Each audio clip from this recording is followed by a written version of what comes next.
Oke, Assalamualaikum warahmatullahi wabarakatuh. Ya, teman-teman, kali ini kita akan membahas tentang mata pembelajaran eh, Technopreneur.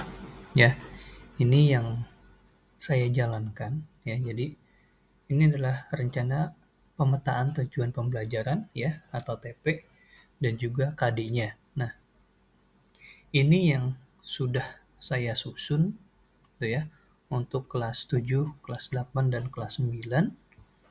Jadi ada beberapa hal yang memang sudah dibenerin, ya, sudah saya benerin dari yang sebelumnya, ya, karena di tempat saya saat ini untuk di SMP Triratna ini sudah tahun kedua, ya, sudah tahun kedua untuk pembelajaran Technopreneur, di mana di tahun pertama itu untuk 3 bulan pertama itu mata pelajaran sama, semua dari dasar, ya, dari mulai tentang pemahaman entrepreneur gitu ya, dan juga technopreneur sendiri itu apa, perbedaannya itu ada di mana gitu ya. Baru nanti setelah di bulan ke-4 dan seterusnya baru dipisah berdasarkan jenjang biasanya, ya. Nah, karena di sini di SMP Triratna sendiri sudah berjalan selama 2 tahun gitu ya, sekarang sudah masuk ke tahun kedua gitu ya. Jadi saya coba untuk pecah gitu. Jadi setiap tingkat itu berbeda apa yang dipelajarinya. Ya, dari mulai kelas 7 itu penguatannya, basicnya yang lebih condong ke arah pemikiran gitu ya. Lalu di kelas 8 ya atau kelas 2 itu kita fokuskan untuk mereka berjualan produknya gitu ya. Lalu di semester atau di kelas ketiga, di kelas 3 atau di kelas 9 itu nanti mereka sudah belajar untuk lebih ke arah menggunakan teknologinya gitu ya. Nah, karena di SMP Triratna ada 2 guru ya, yaitu Pak Ruus untuk yang mengajar di kelas 7 dan kelas 8, sementara saya pegang untuk yang kelas 9-nya gitu ya. Nah, ini sudah saya petakan ya, sudah saya petakan dari mulai kelas 7. Nah, ini kelas 8 ya. Lalu ini ada kelas 9 ya. Nah, apa saja yang akan kita pelajari? Eh, kita akan simak ya. Saya akan coba jelaskan, namun ini belum pokok ya, teman-teman.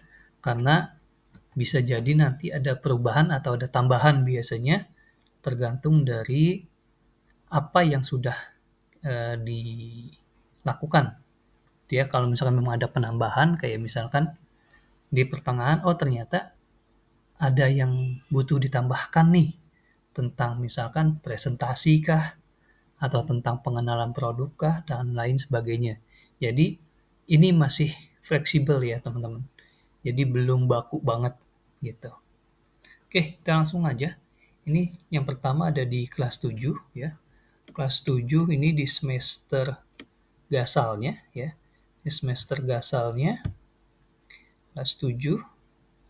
Nah, di sini ada 71-nya ya, yaitu memahami tentang entrepreneur untuk menemukan jiwa entrepreneur dengan berdiskusi dan presentasi ya. Dan presentasi.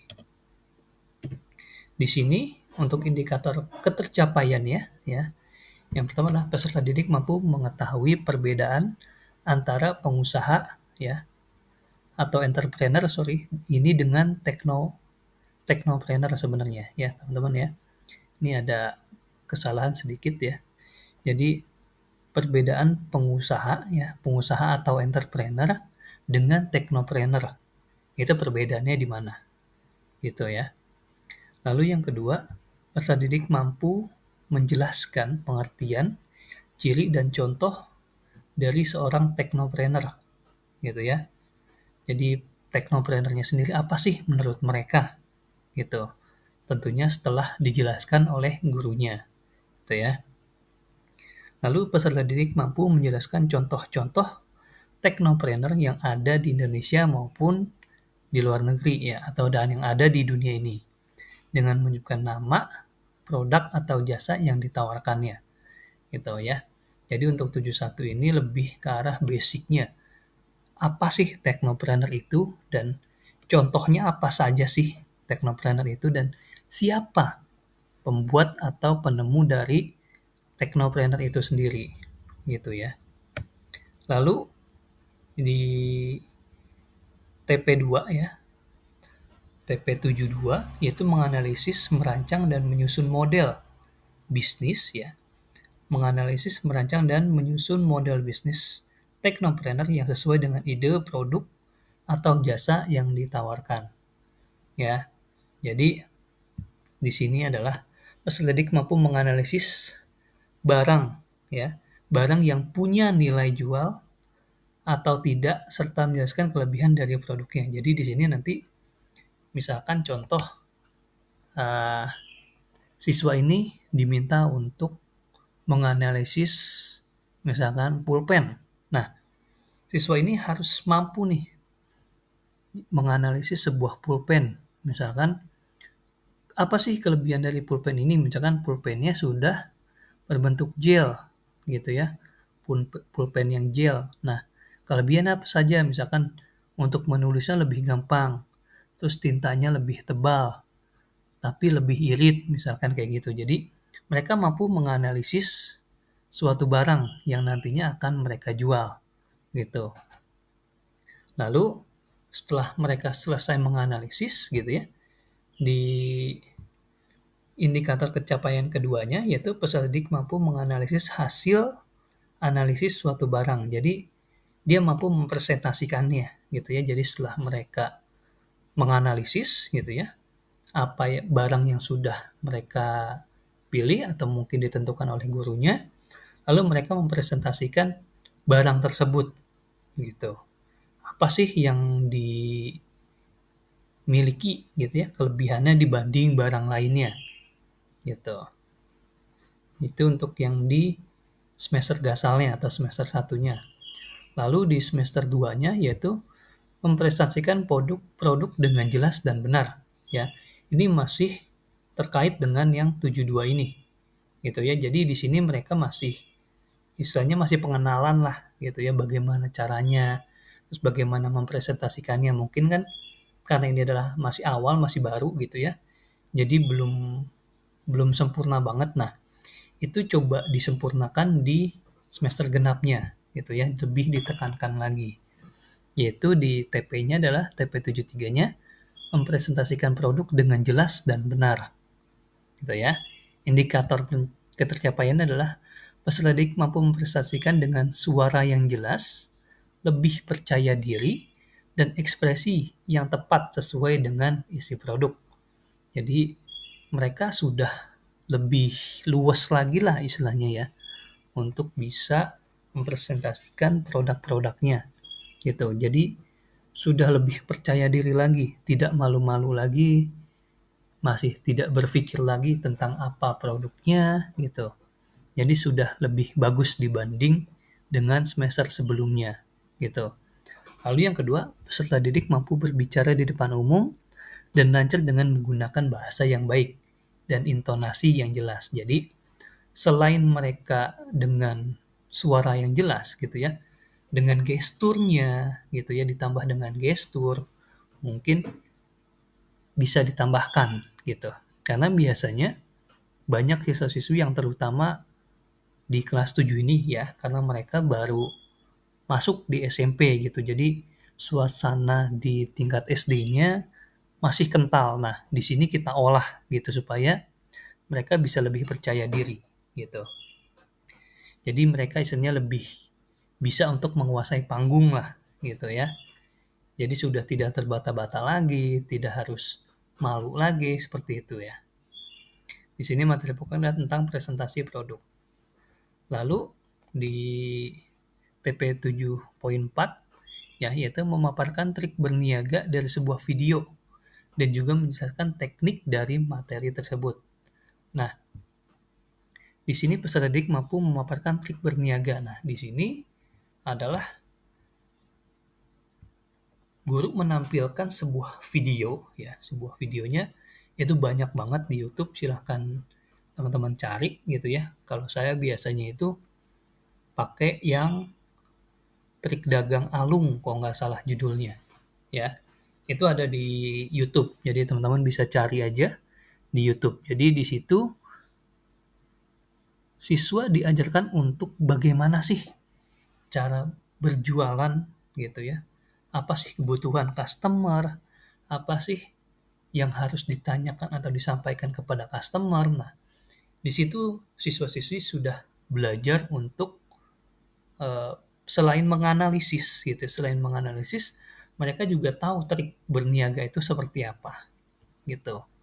Lalu yang terakhir, memiliki ide bisnis agar siswa mampu berpikir secara kritis dengan menuangkan ide tersebut dalam sebuah bisnis, gitu ya. Indikator ketercapaiannya, siswa memiliki beberapa rencana ide bisnis. Jadi di sini, di akhirnya nih, di akhir semester 7 ini, mereka kira-kira bisnis apa nih yang nantinya di kelas 8 akan dikembangkan oleh mereka. Gitu ya, misalkan di lingkungan sekolah belum ada kantin kejujuran misalkan gitu. Nah, siswa ini bisa membawa makanan gitu ya dari rumah yang nantinya bisa dijual di sekolah gitu. Baik itu bisa makanan berat ataupun makanan ringan atau minuman juga bisa gitu ya. Nah, di sini tuh baru idenya aja teman-teman ya. Baru idenya aja. Jadi belum sampai ke proses penjualannya. Di sini makanya materi pokoknya masih menggali ide bisnis. Di sini kira-kira akan laku atau tidak. Terus kalau misalkan makanan atau minuman yang seperti apa? Nah, di sini akan dibahas oleh siswa dan gurunya gitu ya. Yang nantinya akan dituangkan pada kelas 8-nya. Seperti itu. Yaitu untuk di kelas 7 ya teman-teman ya. Lalu di kelas 8 ya, ini kelas 8 ya. Di 81 ya, yaitu memiliki ide bisnis agar siswa mampu berpikir secara kritis dengan menuangkan ide tersebut dalam sebuah bisnis. Lalu indikator ketercapaiannya, siswa memiliki beberapa rencana ide bisnis ya. Jadi ini kita flashback lagi ya.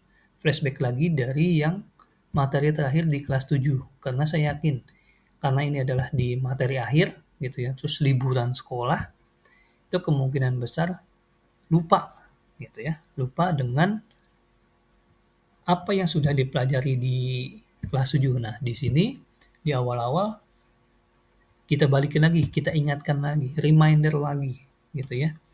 Tentang apa yang sudah dilakukan di akhir kelas 7 gitu.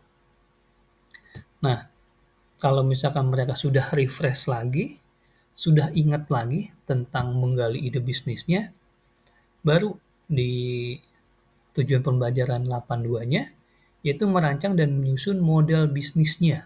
Ya, teman-teman ya. Jadi model bisnisnya yang sesuai dengan ide produk atau jasa yang akan ditawarkan.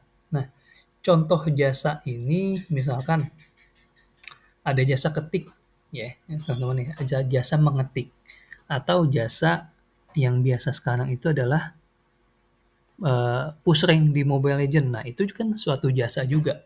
Jadi jasa untuk bermain game. Nah, itu juga sebenarnya tidak jadi masalah selagi masih ada pangsa pasarnya. Gitu ya. Jadi jangan dibatasi. Silahkan aja, tapi apakah itu akan worth it atau tidak? Nah, itu yang harus digali lagi sebenarnya. Gitu ya.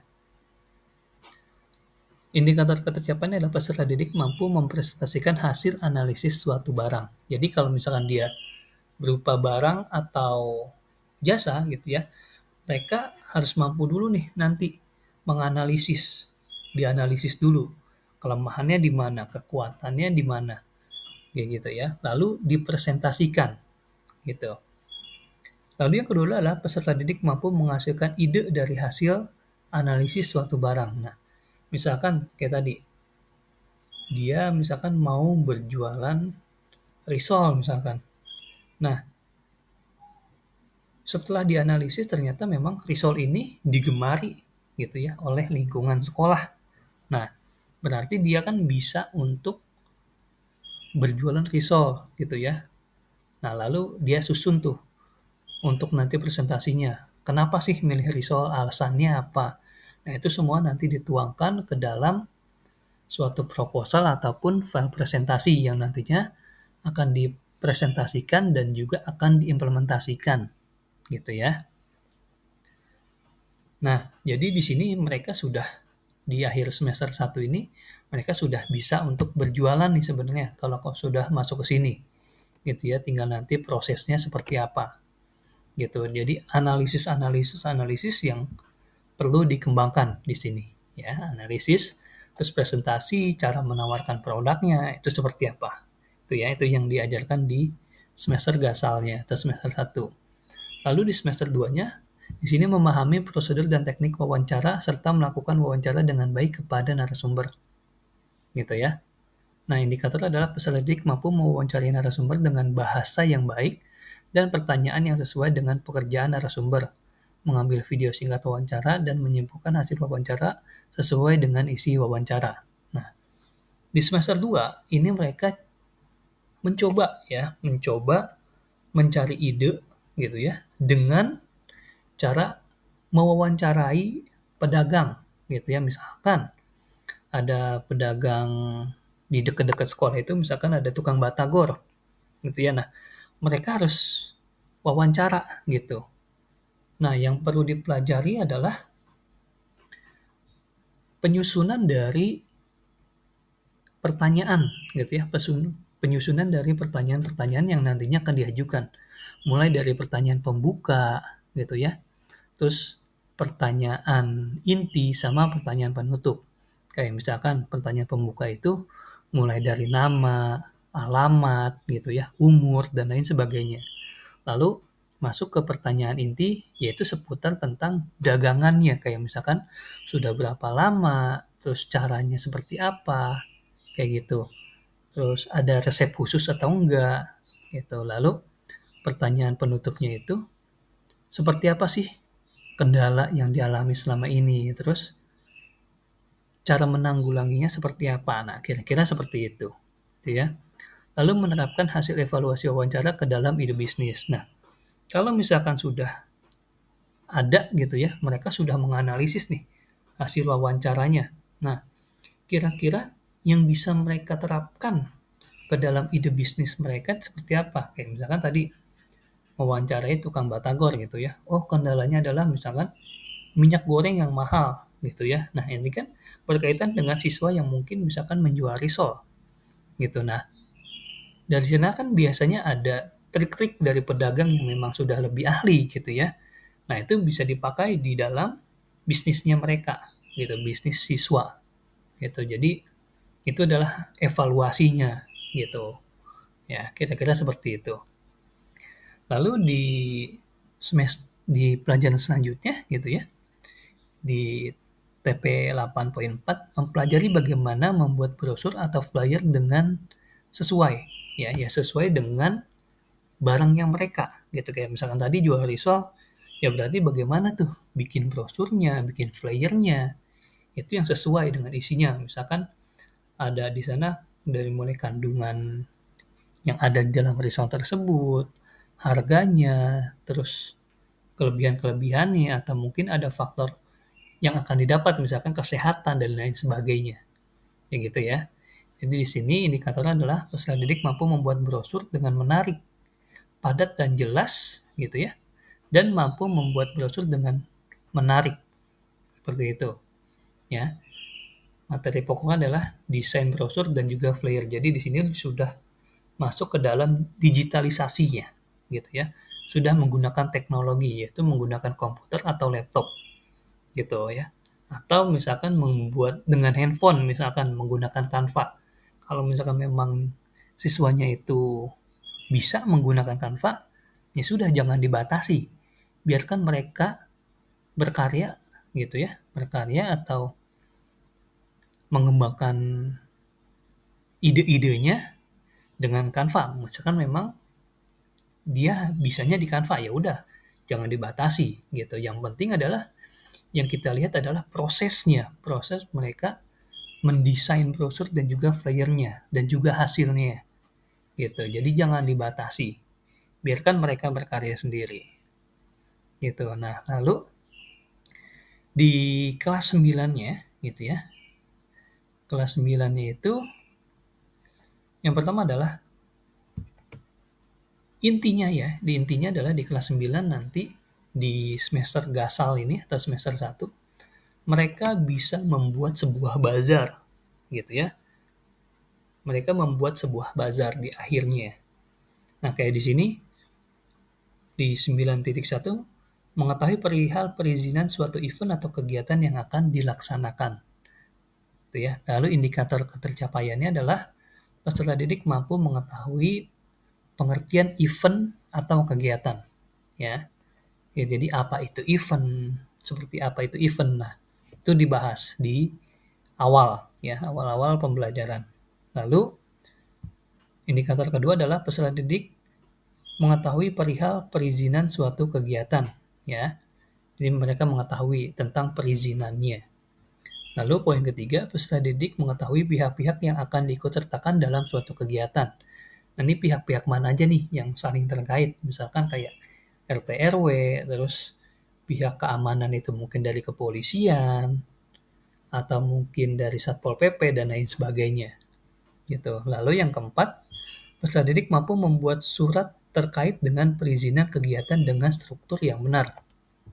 Nah, di sini materi pokoknya adalah perizinan kegiatan, membuat surat perizinan. Jadi, nanti mereka membuat surat-surat perizinan tuh. Misalkan kayak kalau misalkan mereka untuk membuat bazar di sekolah, berarti kan perizinannya itu bisa kepada kepala sekolah gitu ya. Bahkan kalau misalkan memang bisa sampai ke yayasan gitu ya. Jadi surat yang dibuat ini cukup banyak sebenarnya. Gitu ya, dari mulai perizinan kepada kepala sekolah, perizinan penggunaan gedung gitu ya. Mungkin kalau misalkan di aula atau di lapangan. Terus perizinan tentang keramaian gitu, itu juga bisa ditujukan kepada sekolah. Perizinan untuk sewa ataupun memasang alat gitu ya, kayak misalkan butuh lampu gitu dan lain sebagainya. Nah, itu kan butuh izin juga. Nah, mereka harus membuat semua surat-surat perizinan tersebut gitu ya. Jadi mulai dari kop suratnya seperti apa, pembuatannya, terus penempatan tanggalnya, isi dari suratnya seperti apa. Nah, itu yang harus mereka cari sebenarnya gitu ya. Jadi jangan selalu disuapin sama gurunya gitu ya. Jadi biarkan coba mereka cari dulu. Setelah mereka cari gitu ya di internet, oh sudah dapat. Nah, tinggal dari evaluasi dari gurunya yang membimbing. Kesalahannya di mana atau mungkin penempatannya yang kurang tepat atau mungkin ada kata-katanya yang kurang tepat. Gitu ya. Nah, ini bisa jadi kolaborasi nanti dengan guru bahasa Indonesia. Gitu ya. Lalu yang kedua ada tentang sponsorship ya, yaitu peserta didik mampu menargetkan sponsorship yang tepat terkait dengan kegiatan yang dilaksanakan gitu ya. Lalu yang kedua, peserta didik mampu meyakinkan para sponsorship untuk ikut bergabung dalam kegiatan yang akan dilaksanakan. Nah, untuk yang sponsorship ini gitu ya, mereka kan harus tahu nih target dari sponsornya mereka. Misalkan kayak acara tadi bazar gitu ya. Berarti kan mereka bisa bisa mengundang gitu ya, atau mencari sponsor dari misalkan minyak goreng gitu, atau minimarket gitu, atau yang lain sebagainya ya, kayak pizza misalkan atau fried chicken. Tuh, nah itu kan bisa mereka untuk sponsorship. Atau misalkan yang ibunya jualan di rumah gitu ya. Ibunya jualan di rumah, bisa minta sponsorship gak? Bisa. Ya, misalkan dari ibunya ini nanti sponsorship-nya memberikan dagangannya gitu. Misalkan dengan dagang tadi risol, misalkan orang tuanya dagang risol. Ya udah, si anak sebagai reseller nih yang nantinya akan dijual di bazar. Nah, misalkan harga dari ibunya ini, harganya adalah harga normalnya, harga normal misalkan 2.000 atau 3.000.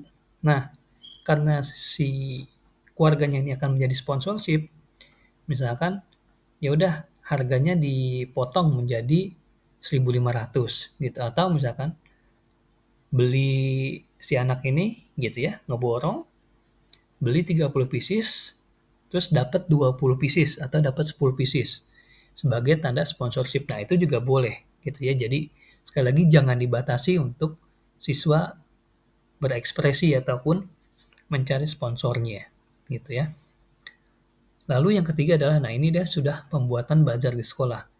Jadi yang pertama adalah peserta didik mampu mengetahui berbagai jenis bazar dulu nih. Gitu ya, bazar itu kan ada macam-macam. Gitu. Nah, itu yang harus disampaikan kepada siswa. Lalu peserta didik mampu mempersiapkan pembuatan bazar.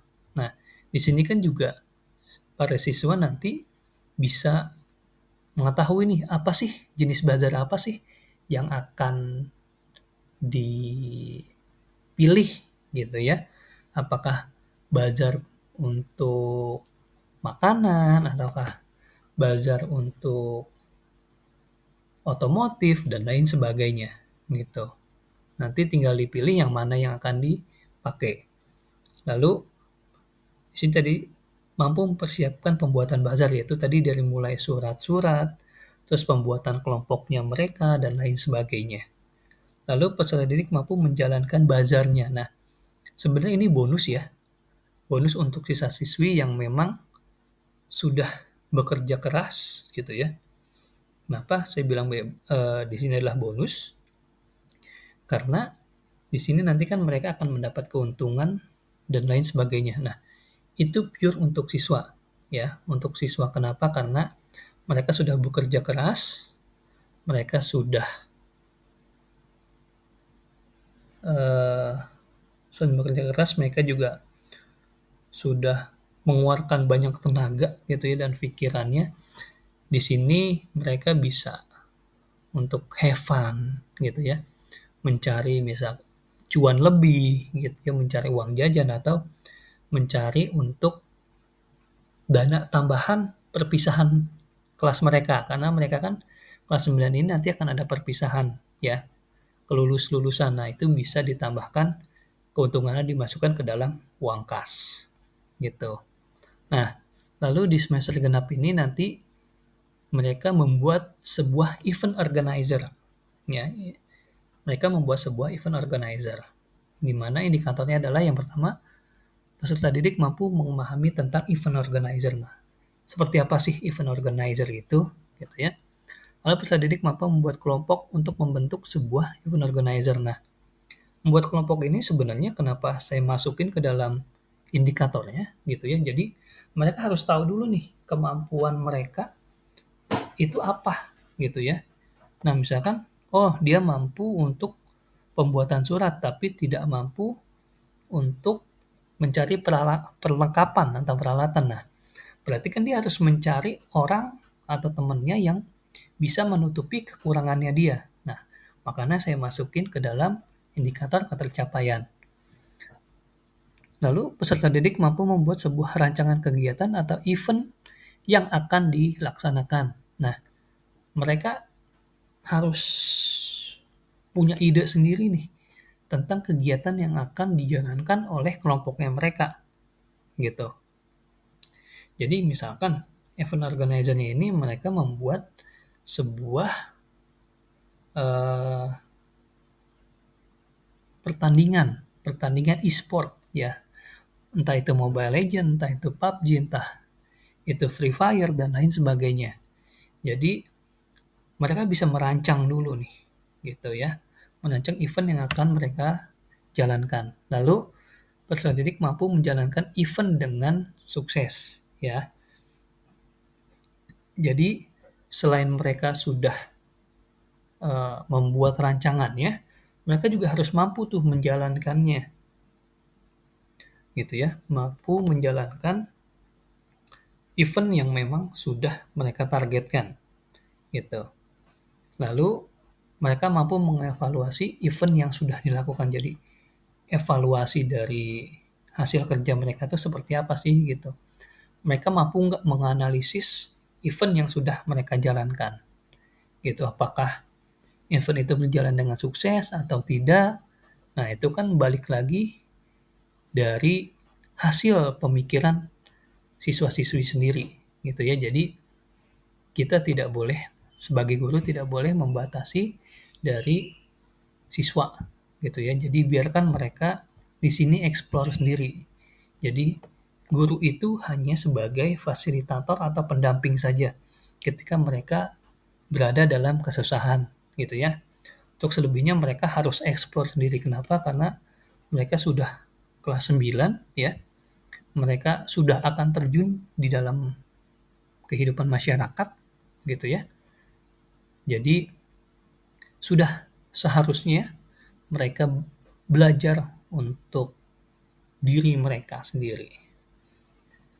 Ya, jadi kurang lebih seperti itu ya, teman-teman. Untuk teknopreneur ya, teknopreneur yang ada di sekolah Triratna. Jadi semoga bisa berjalan. Kalau misalkan ada yang punya masukan, tolong berikan komentar gitu ya, atau bisa langsung temui saya untuk pembahasan lebih lanjutnya. Oke, sekian teman-teman. Terima kasih atas waktunya. Kita ketemu lagi di video selanjutnya. Terima kasih.